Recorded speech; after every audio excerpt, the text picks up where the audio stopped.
So welcome to the Prayer Spaces session. This time we're thinking about working with secondary schools.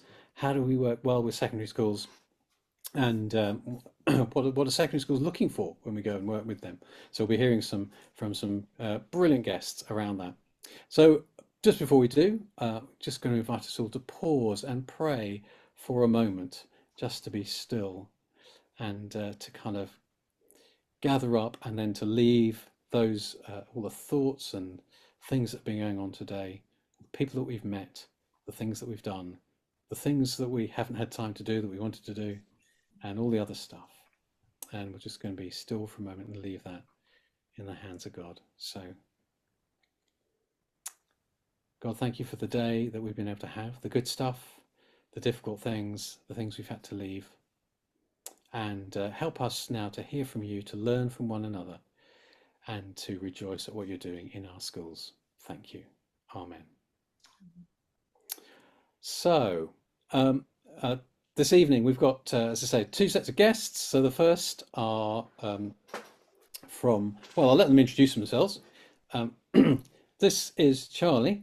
And I think, Nay, I'm going to hand over to you. Welcome to Charlie and Harriet, who are both from Sparkfish. Can one of you maybe just tell us what is Sparkfish, where you are, what it is? So this is my bit. So I'm Harriet. I'm the director of Sparkfish. We're a schools work charity over in East Surrey, and we work with infants right through to sixth form. So about 33 schools in total in 4 different areas. So Reigate, Redhill, Merstham and Hawley. And we have 3 different strands of work. We're a Christian charity, I should have said that, sorry. So we bridge the gap between kind of churches and schools. We try to make relationships between the two and facilitate churches going into schools. And we're also a team of professional youth workers and teachers. So we do our own schools work as well. And the 3 strands of work are, we've got Learn, which is all about bringing the Bible to life and being involved with RE. And so both in primary and secondary schools, we deliver RE lessons in partnership with RE Inspired, which are in Reading. They're an organisation there. We also do Walk Through the Bible, which is the Old Testament in 5 weeks, which is very intense. We do open the book assemblies. We do RE events for over 1,000 children. So we've got Christmas Journey coming up at the minute.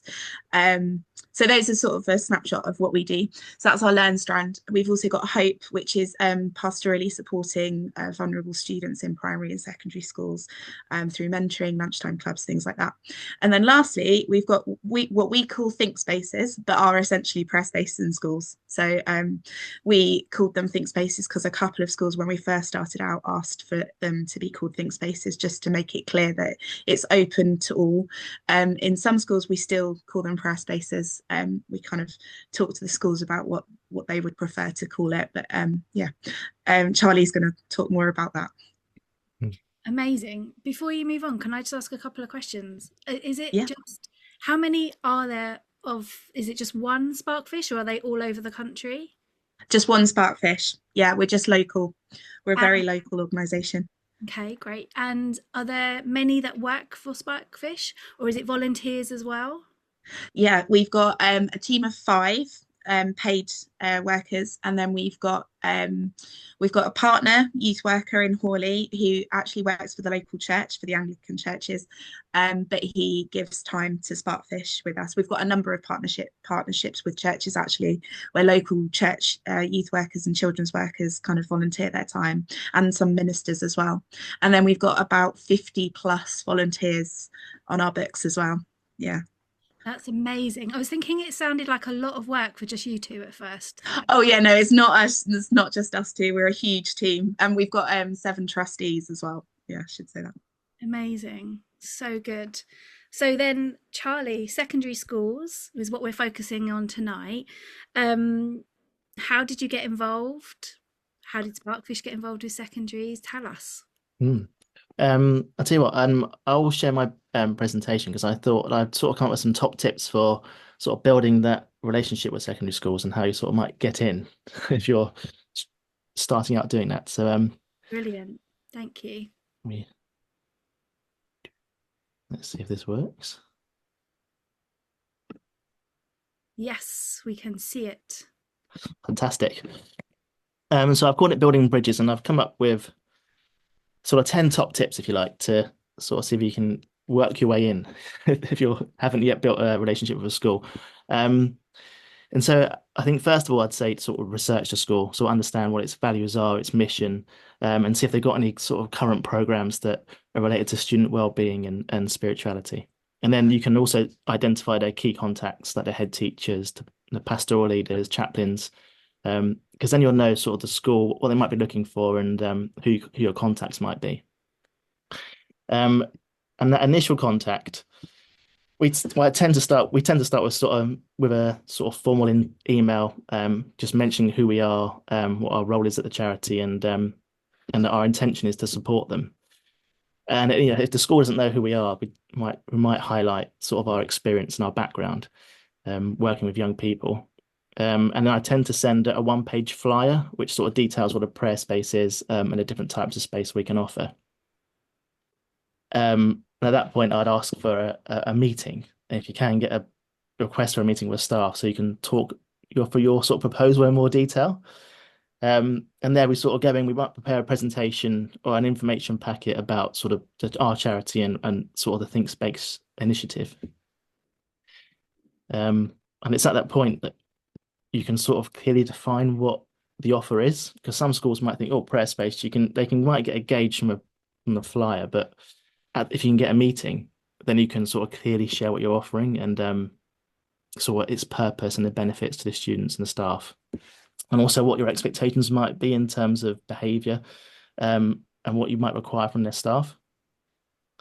And then you might also provide sort of some examples of activities and theme and sort of how the sessions might be structured.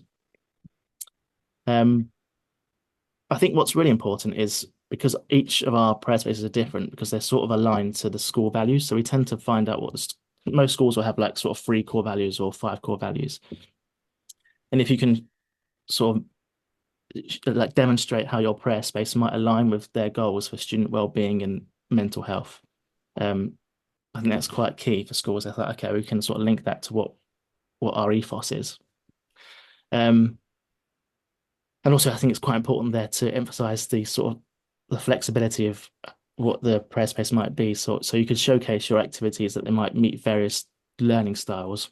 And I might talk about, actually, I'll talk about those later, but you could offer, I said, offering a pilot session is quite a good idea, just to have like a short trial or demonstration of what what prayer space is. So whether that's just like a table at lunchtime where they can visit in a corridor somewhere, and that's quite a good way to get some feedback from the schools, just to what they might require from a Think Space. And I tend to use Google Forms as a way of doing that. So because a Google form is a quick way to share with the whole staff team, and they can fill in a form and you've got all the responses in one place. So I find that quite helpful to adapt it to the school when they sort of provided, oh, we kind of think this works and this doesn't work. My other top tip, so I've got a few more. A good idea is to sort of provide some testimonials from other schools. So if you've been in other schools before, and you can get a member of staff to write how their schools really appreciated it and what the students got out of it. I think that's quite a useful thing to have. And we tend to keep a comments book in each of our spaces where students write what they enjoyed in the space. So you could take that along with you to your meeting, and then you can share some feedback from the schools that have had them before. And then once you had that meeting, just sort of follow up with like a thank you email, and then summarize what your discussion was and what next steps might be, and sort of keep in contact, really, just to sort of build that relationship.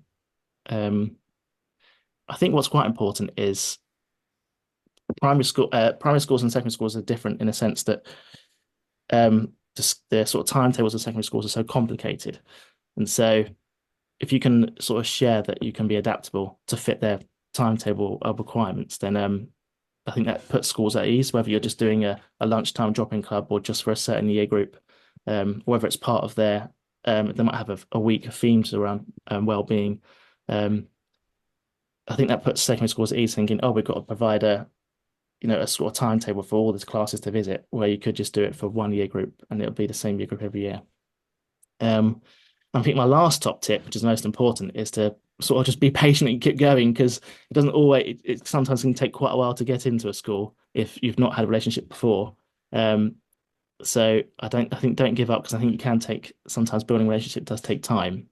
And if any way you can attend school events or meetings that you can further engage with the school, then that's just any opportunity you can to engage is a great way to sort of make your face known.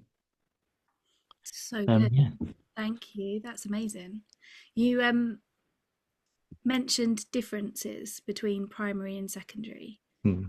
What obviously there's timetabling is one massive one. Are there other things that you think are different between a primary and a secondary? Yes. So I've got a few. So I'm going to rattle through these. There's quite a lot of information. I think what I will say actually at this point, because I'm saying quite a lot, if you have any questions that you don't get to ask at the end, I'll put my email in the chat, and feel free to ask me any questions you like, and I can let you know. So I think obviously the main difference will be content.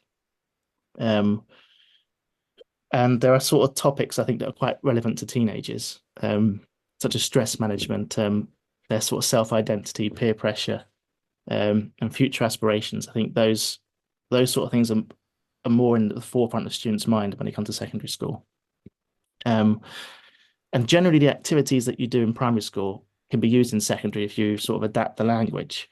But I would sort of recommend activities, and just a few activities that allow deeper discussion, so that encourage that sort of critical thinking and self-reflection.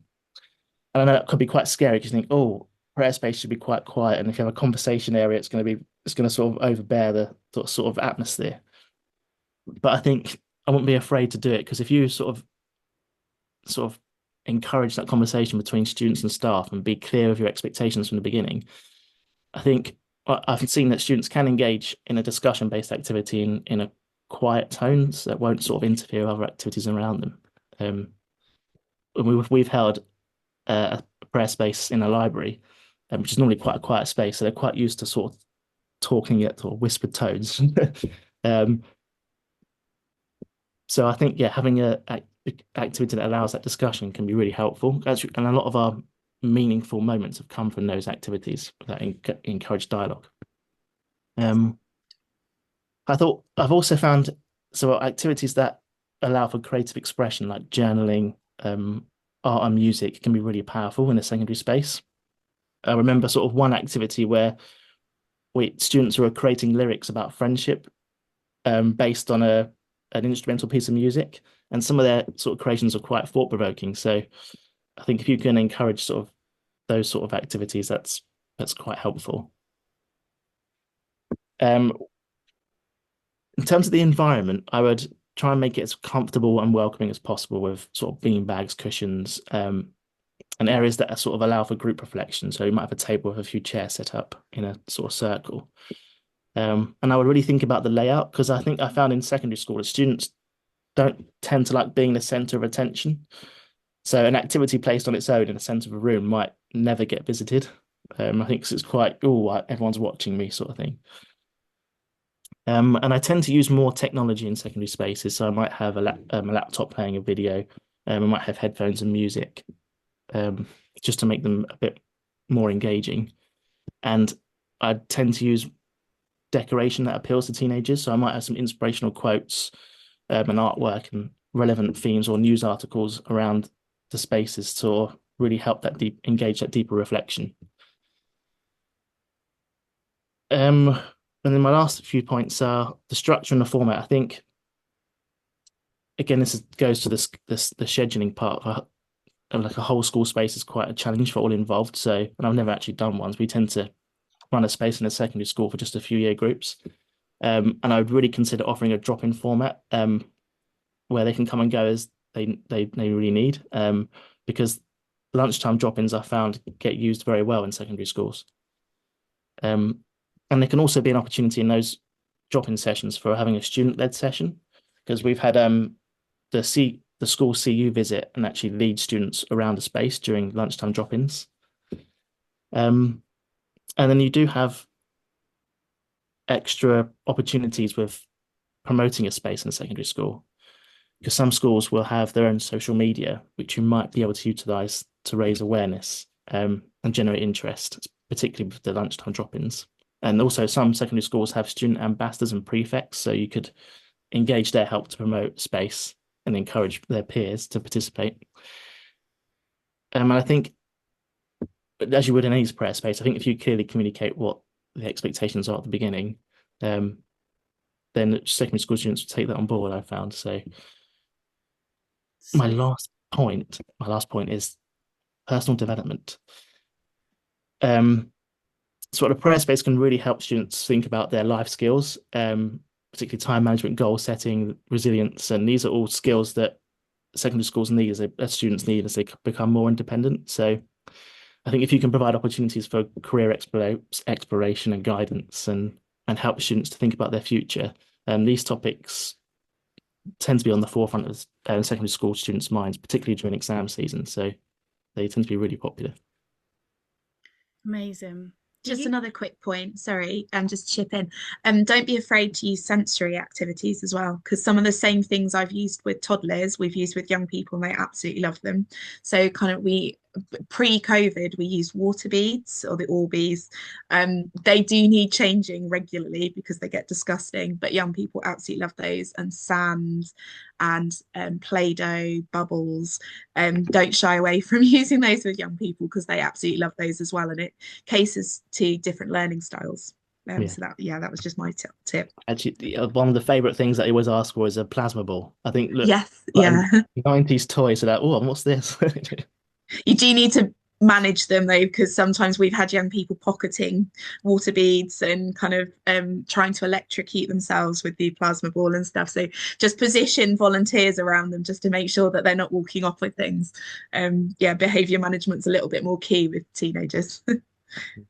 Yeah, I was going to ask two questions around that. Although I was in a Narnia space with primary schools last week, and the Turkish Delight definitely went in a pocket a couple of times. It did reappear before the lesson ended. So it is all ages. My questions were specifically about secondary. So when you go into spaces, do you just do year 7 and 8, or do you do 7 all the way up? And my second question was going to be about behaviour. Do you find that it is really, really difficult, or do you find that something about the space changes that, or are you in amazing schools so it's never a problem? Charlie, do you want to answer the one about all ages? Yeah. I could do both actually, but yeah, I've got all ages. Yes, we do a variety actually. We've done spaces just for year 7s. We've done I think 7s to year 9s. Once just to year 9s only. And some schools we go through the whole 7, 8, 9, 10, 11. So we've had sixth formers as well. Yes. And I've previously done sixth forms where young people have dropped in and come along. I think is Caterham a sixth form? RGS is, or I think yeah. Also Caterham actually is as well. Yes. Sorry. Yeah. Actually, the Caterham, we have one space where it's not manned at all. So there's, because I'm running 2 spaces on a prep site and a senior site. In the senior site, it's just all the prayer spaces are on notice boards by the lunch hall, and students visit and come and go, and one teacher just keeps an eye on them. But it's not manned by anything from Sparkfish. Amazing. So there are ways of doing a space without actually having us be there. Behavior, I found actually it's very similar to primary. I think the space itself we have calm music playing that tends to really help, and also because it's new, it's not going to a lesson. So I've never found behavior difficult in secondary school. I think I think there's only one instance where we had an issue of 2 boys fighting, but that sort of started at lunch and carried on into the prayer space. And the member of staff dealt with that quite quickly. So we ask for a member of staff to always be present. So the school will know which children might need to have extra support with behaviour, because they've got a learning need. So So I also, if I've ever encountered anything, I always just kind of calmly say to the young people, would you prefer to be here or would you rather go back to maths or geography? And they tend to prefer to be with us. So and we when I've done it, which has been a little while since, but kind of position people around the activities that you might think might cause a bit of excitement. So if they're kind of all scrambling to get to the play-doh, in a primary, you just kind of position people and you just kind of calmly say, like, let's just have a couple of people here and then you can all change over. And like Charlie said, they just love being in the space. So they do behave really well. So good. Thank you so much, guys. Before we just hand back, have you got a favourite story you might have to share with us about one of your many space experiences? Yeah, I'll share one from the summer, the one just before the summer ended. I was mentioning about the having an activity that's sort of discussion space. And we had one such activity, and actually there was sort of board games, and students were playing a board game with one of my volunteers, and this child sort of mentioned about his mum going to this secondary school. And my volunteer actually taught at that school and ended up teaching his mum. So and this boy was chatting quite a lot, quite for about 10 minutes, an extensive conversation about his mum. And then we'd found out that his mum had actually passed away. So for him, having that sort of and his that sort of link to, oh, this person knew my mum, I can talk, and he hadn't actually spoken about it at all with any member of staff from the school. And it was just really helpful for him just to have that moment to talk with Mm. one of my volunteers. And although that was nothing to do with the activity, it's just a really powerful moment of actually that prayer space really impacted that boy for that moment. So Yeah, that's the powerful thing about prayer spaces, isn't it? Permission to press pause and to Mm. actually give space to what's going on inside anyway is actually really powerful, isn't it? yeah. My story is quite similar as well. In we were running a prayer space in a school. It was part of activities week, so students weren't actually timetabled. They just had free space to choose an activity. And there was one time, the first lesson we ran, nobody had chosen it, and in the end, we had it because they hadn't encountered it before. They didn't know what it was. We had one young person turn up, and he was said that he wasn't allowed to do any of the other activities because he'd been told he couldn't participate due to bad behaviour. So he'd been sent to us as the only activity he was allowed to do. So he, bless him, was on his own. We were actually running a lesson because we had 45 minutes to spend with these students, so we had to fill the time. We did a 15-minute lesson on what Christian prayer looks like, using kind of 24/7 prayer materials. And then they had time in the think space. And so we did this kind of little lesson with this one boy, which was a bit awkward. And then he had time to go around the activities. And we had the fizzy forgiveness activity. And he went up and he did that a couple of times. He dropped this tablet into the water and watched it fizz away. And then afterwards, he said that we said, "Oh, have you got any church backgrounds? Have you, ever encountered Christianity before?" And he hadn't. He'd got no experience of it at all. But during that activity, he said that God had told him he was forgiven for what he'd been doing that day, which was just incredible because we hadn't spoken about that at all. So that was purely a God moment where God had spoken to him directly through the prayer space. So yeah, it was really powerful. Yeah, another special moment. Thank you Yeah. so much for sharing with us tonight. We will come back to you, I'm sure. If you've got questions for either Harriet or Charlie, please do use the chat. We will have time to come back to them. We're just going to hand back over now to Tim, who is going to interview somebody else very special, which I will let him introduce. thank you, Naomi, and thanks, Charlie and Harriet. That's brilliant. I'd like to welcome Natalie Dodd. So, hello, Natalie. Where are you, and what do you do?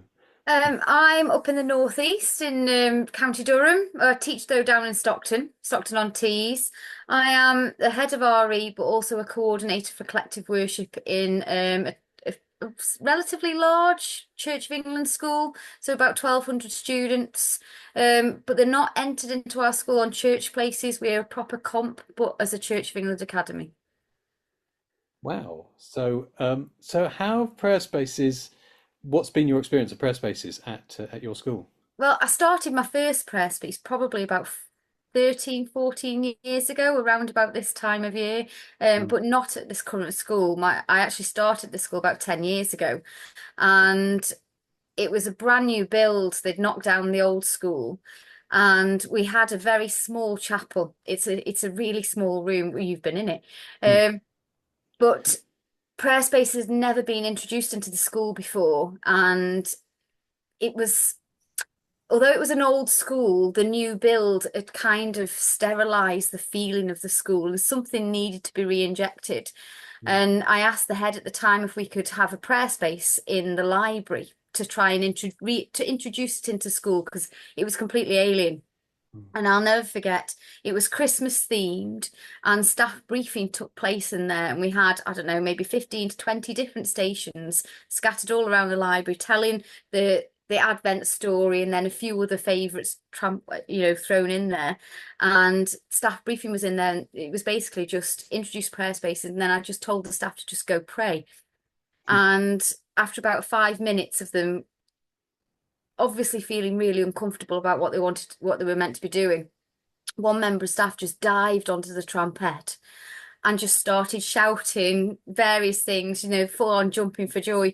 And it was absolutely marvellous. And since then, it's really gone from strength to strength. And we now have a permanent prayer space in our tiny little chapel that is open almost every morning, which we now have student leaders that run. So they run it themselves. They're my lovely little Wednesday night group where they gather, pray, play, and prepare is what they call it, where they prepare their own stations. They've written stations over the last 10 years. We started with a group of 5 kids that I gathered together on a lunchtime on a wet playtime and said, right, I've got jobs for you all to do. You need to come to me.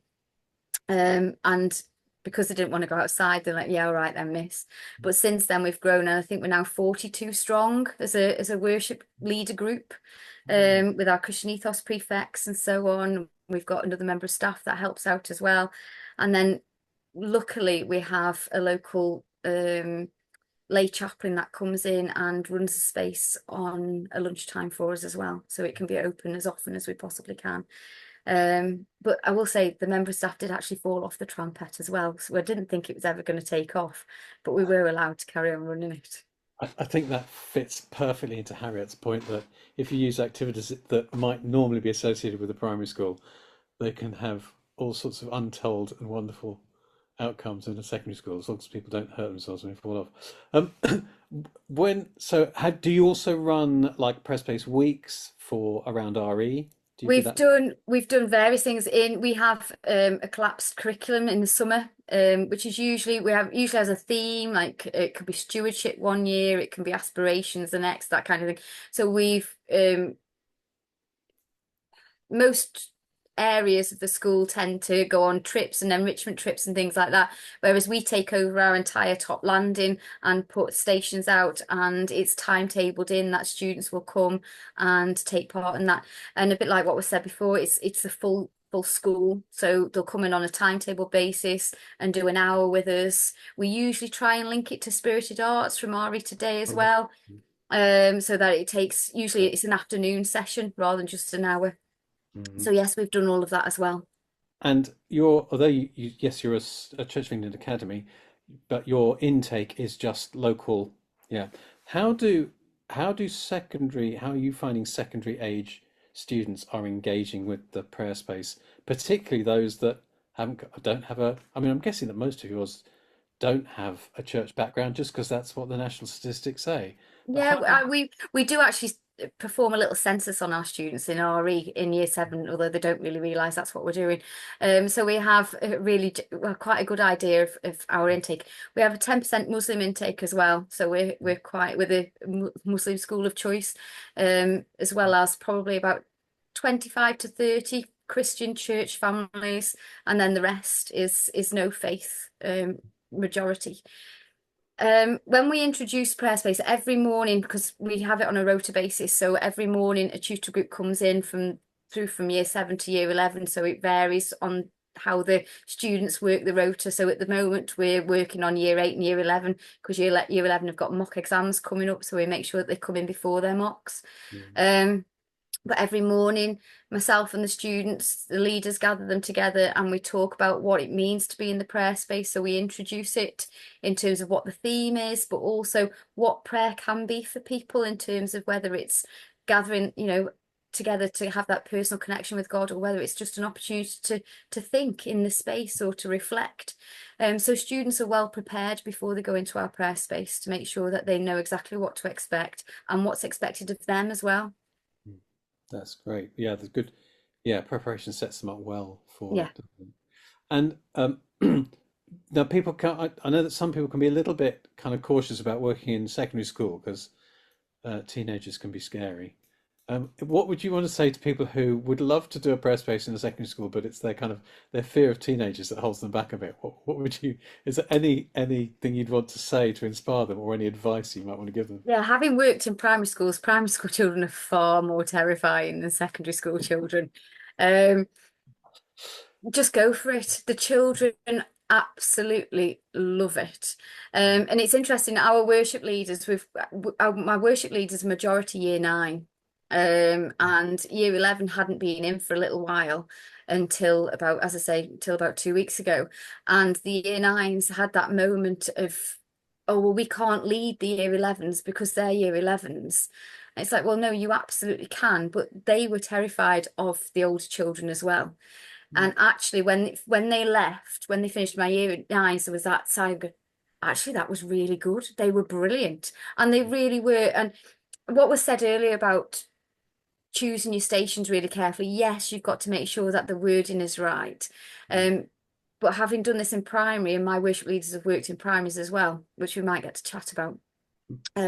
It's just about making sure that you don't treat them any differently. My kids love the sand. We've currently got a sand pit and the paddling pool out as part of our prayer stations. I'm not allowed Play-Doh because there was an incident with Play-Doh and the caretakers banned it. So, but it's about making sure, that you do choose them really, but they like to play. It's about the need, the tactile as well as the discussion and the writing. And I will say they sometimes just need not to write. Yeah, And yeah. they just need time to think. Mine love headphones and just having something to look at. So just don't be frightened of them. There's still people who have emotions, aspirations, fears like everybody else, and they really want to engage in those deep conversations and have that chance to just step back and think. Absolutely. Yeah. So what would like what are you as a school looking for from visitors who are coming to you to offer a prayer space? I mean, this is kind of it's now normal for you, but with your kind of secondary school head on, as it were, Mhm. what do you think secondary schools are looking for when people are coming to approach them? We've heard a little bit from Charlie in terms of what they're offering, but what do you feel? What advice would you give from the perspective of the school? Well, it's interesting because obviously we've been invited recently to go and run these in primary schools as a team. So I suppose I'm having that conversation now with a different hat on of like what can I go and offer them? But yeah, it's about having, because obviously life for me as a head of RE, I literally have the 20 minutes on the morning, but then I've got to rush off and I've got to go and leave it. But sometimes you get that child who you can see desperately wants to stay back because something has triggered them, something in that space they need to talk about, they need to offload. So it's great when our chaplain Sid's in and I can say, we've had a moment this morning, would you be able to go and find that child and talk to them, and maybe they need that extra person to have that, something's happened and they need that time to talk. So it's about also sometimes like when my exams are on and my Christian ethos prefects disappear, I don't have enough hands on deck to run everything. So it is literally about having people to come and help and support that station, about setting up, packing away, but also manning the stations, because I think it was Charlie that said earlier, you need to make sure you man your stations carefully in a secondary school to make sure that the tricky ones, you've got people on hand. I mean, we've got one at the moment for remembrance and it's got a safety pin. Now, if I had, 1,200 kids running around the school with safety pins, but it's about making sure that they know exactly what they're meant to be doing with that safety pin and having somebody holding the safety pins so people don't run off with them. because yeah, that could happen. It hasn't, but it could. So it is about having people on. It's numbers, strength in numbers. If I didn't have my wonderful worship leaders, it would all fall apart. And it's the same in a few weeks' time. Hopefully, we're going to our local Methodist church to run stations for a local primary school, and the laity have been brilliant and saying, well, where do you want us? So we're currently putting a map of stations together and saying, well, we need 2 people on that one and one there and one there. And it's just about working together to make sure you get the best experience for those kids. Brilliant. I mean, what I'm hearing is your help, to what you want to say to the church is kind of your help is so welcome. And you might Absolutely, without a doubt. be surprised at how simple things that just being a person in that space is everything. Yeah, That's just being a helpful person in that space is kind of all we need.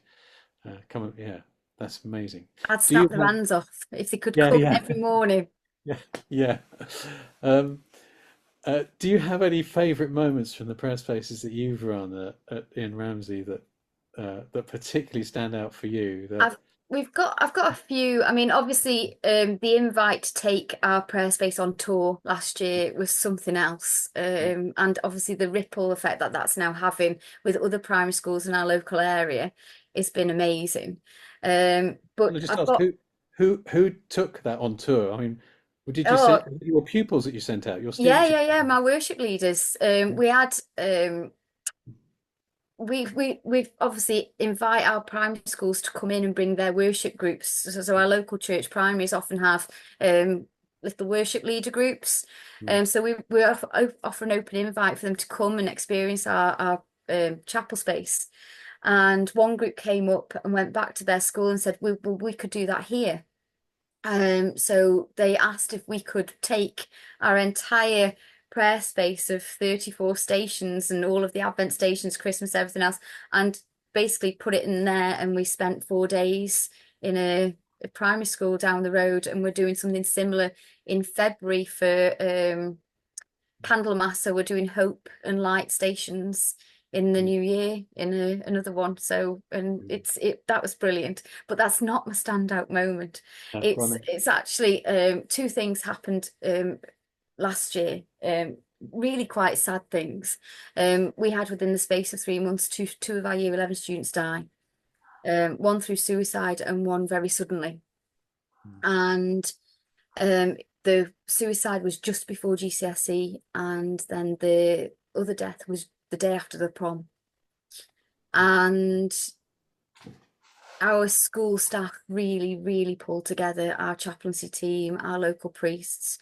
But the one thing they all came and asked for was, well, can you set up specific prayer spaces so mm. that these children can come in, and if they don't want to talk, there's something for them to do. Um, and so we did, obviously, we did. And to have year 11 come in and out, and obviously it was kept open all day for a number of weeks, and then obviously repeated again, sadly, a few weeks later. And the number of students who came in and spoke, who probably wouldn't have spoken to members of staff if that hadn't been there to help them and support them. And one thing, I mean, I've been teaching for 25 years, and I have never in all of my years had students come up to me, find me outside of the prayer space and say, Miss, will you pray for me?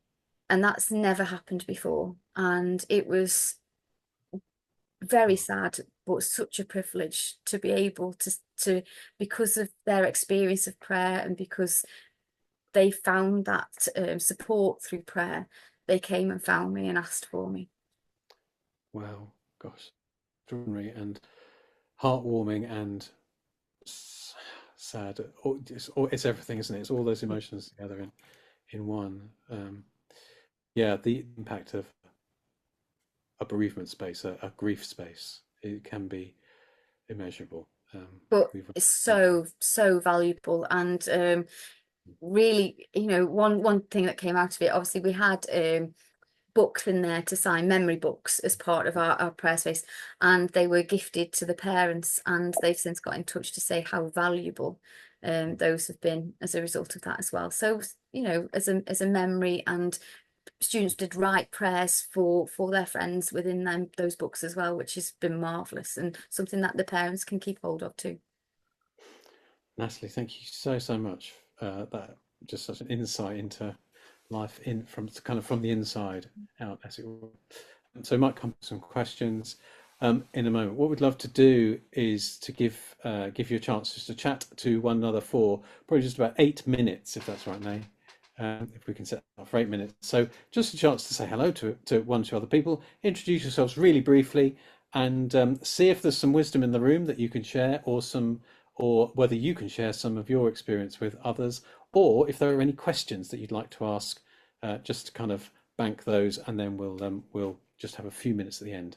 So over to breakout rooms, and we'll see you in about 8 minutes. Right. We've just got a few more minutes left. So were there any questions that people had that came up from your chats? If so, oh, Natalie Noble, yes, unmute and just dive in. Okay, thank you. At some point, it was mentioned prayer spaces instead of lessons. How would that work? Prayer spaces lessons, Charlie. Instead of lessons, yeah. Yeah. I don't know. Was it? I don't know who was. Was it Charlie? Somebody mentioned drop down days. It might have been me. Was it in the Yeah. breakout group? Did I just say it? No. In Okay. your presentation. Yeah. Oh, yeah, that wasn't me. Yeah. No, I just put a question mark there, but in terms of integrating that in a timetabled. Yeah, just briefly, I'd say one of the things that we've discovered is that prayer spaces can work really well with RE, because they can be a useful way of helping young people to learn about what prayer is without them doing a specific religious prayer practice. So they can come and explore prayer for themselves. And in fact, that's how I worked in secondary schools. I've done over 60 of these things all in state secondary schools, not C of E secondary schools. And I would introduce it by saying, this is a space where you can explore what prayer is like for people who pray without you having to believe something you don't believe.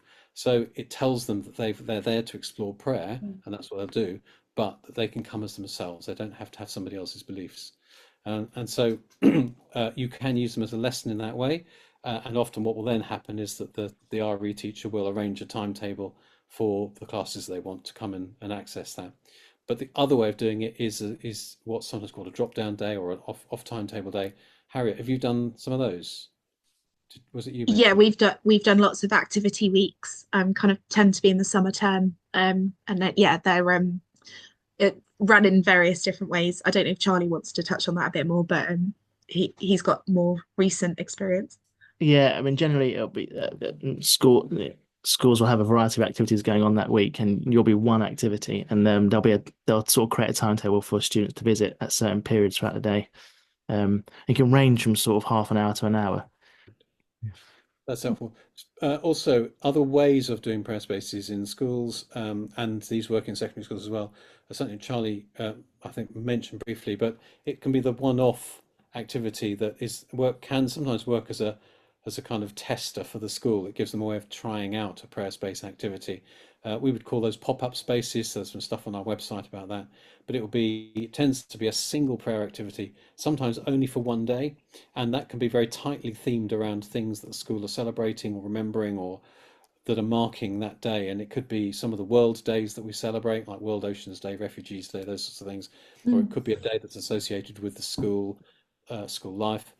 Beginnings and endings, Saints' Days, Easter, Christmas, those sorts of things, but just for one day in a public part of the school, in the school hall or somewhere where students can access easily, a single prayer activity, just as a way of marking something, giving people a way of reflecting on it and producing a personal prayerful response if they want to. And that can be brilliant because it's utterly undisruptive. It doesn't disrupt the timetable.